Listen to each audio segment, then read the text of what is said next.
Hello students, this is the 11th standard chemistry, first lesson, basic concept of chemistry and chemical calculation. So today class we are going to discuss about calculate the molar mass of the compound. So this is the basic thing we already discussed in our 10th standard. So they are given some formula urea, formula CONH2 twice the time, and acetone CH3COCH3, and boric acid H3BO3, and sulfuric acid and H2SO4. So how to calculate the molar mass? So first urea CONH2 twice the time. So these are the sum of the atomic masses. This is the information obtained from the periodic table. So in the urea, what are all the elements are there? Carbon, oxygen, nitrogen and hydrogen. These are the elements. 10th standard la molecular mass கண்டுபிடிப்போம் இல்லையா, அதே technique தான். So how many C? 1 carbon is there. How many oxygen? 1 oxygen is there. How many nitrogen? So 2 nitrogen, so 2. How many hydrogen? 4 hydrogen, so 4. So these are the atomic masses. Multiple பண்ணி add பண்ணிங்கன்னா it's a 60 gram mole inverse.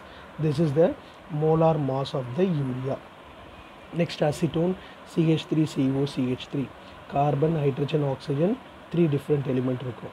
Carbon 1, 2, 3 carbon இருக்கும், and then 6 hydrogen இருக்கும், and then ஒரு oxygen இருக்கும். இது அதோடைய atomic mass. இங்கேருந்து இது ரெஃபர் பண்ணிக்கலாம். So when you are multiply பண்ணி answer போட்டிங்கன்னா this is a 58. It's a unit for the molar mass on the gram mole inverse. This is for the acetone. Next boric acid, formula H3BO3. So what are all the different element? Hydrogen, boron and oxygen. Hydrogen 3 இருக்கும், boron 1 இருக்கும், oxygen 3. இது இதோடைய atomic mass.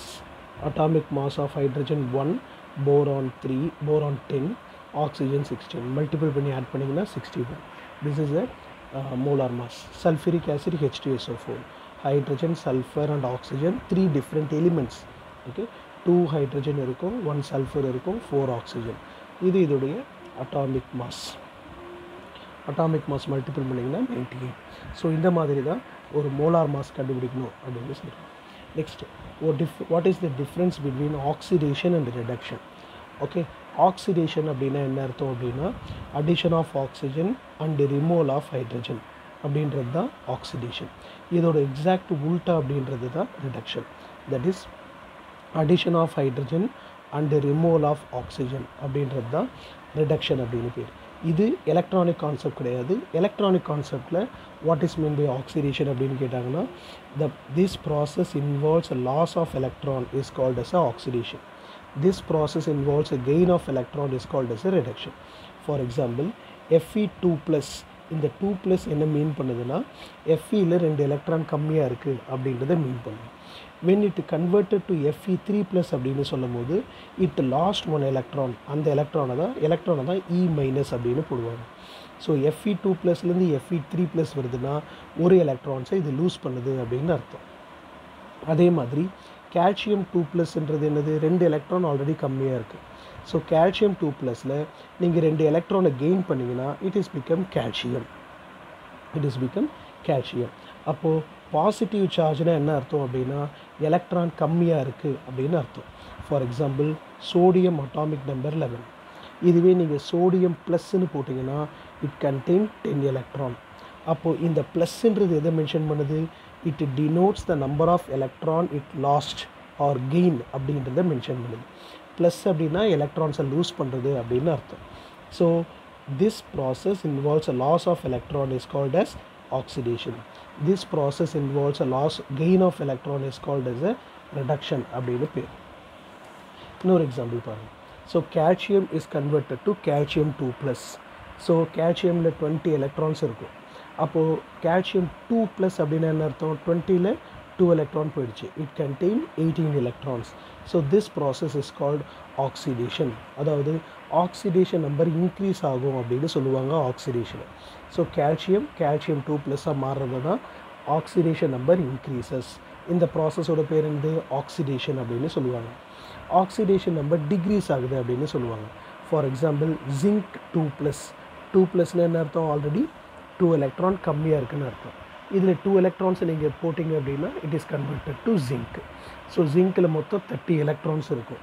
அப்போ zinc 2+ல it contain 28 electron. So this is the basic difference between oxidation and reduction. So distinguish between oxidation ரிடக்ஷன்னா நீங்கள் இந்த பாயிண்ட்ஸை மட்டும் எழுதினா போதும். ஸோ 1 2 3 4 இந்த 4 பாயிண்ட்ஸ் எழுதினா போதும். So what do you understand by the term oxidation number? Oxidation நம்பர்னால் என்னென்னு மீனிங் சொன்னேன்? How many electron it lost or gained during the reaction அப்படின்றது தான் ஆக்சிடேஷன் நம்பர் அப்படின்னு சொல்லுவாங்க. So what is the definition? Oxidation number refer to the number of charge an atom would have in a molecule or an ionic compound. If electron were transferred completely, the oxidation number reflect the number of electron transferred. Okay, how many electron transferred, அதாவது இது லூஸாகவும் இருக்கலாம் gain பண்ணி இருக்கலாம் அப்படின்றத சொல்கிறது தான் oxidation number அப்படின்னு சொல்கிறாங்க. So next define relative atomic mass. So relative atomic மாஸ்னால் முதல்ல இந்த ஈக்குவேஷனை பார்த்துங்க.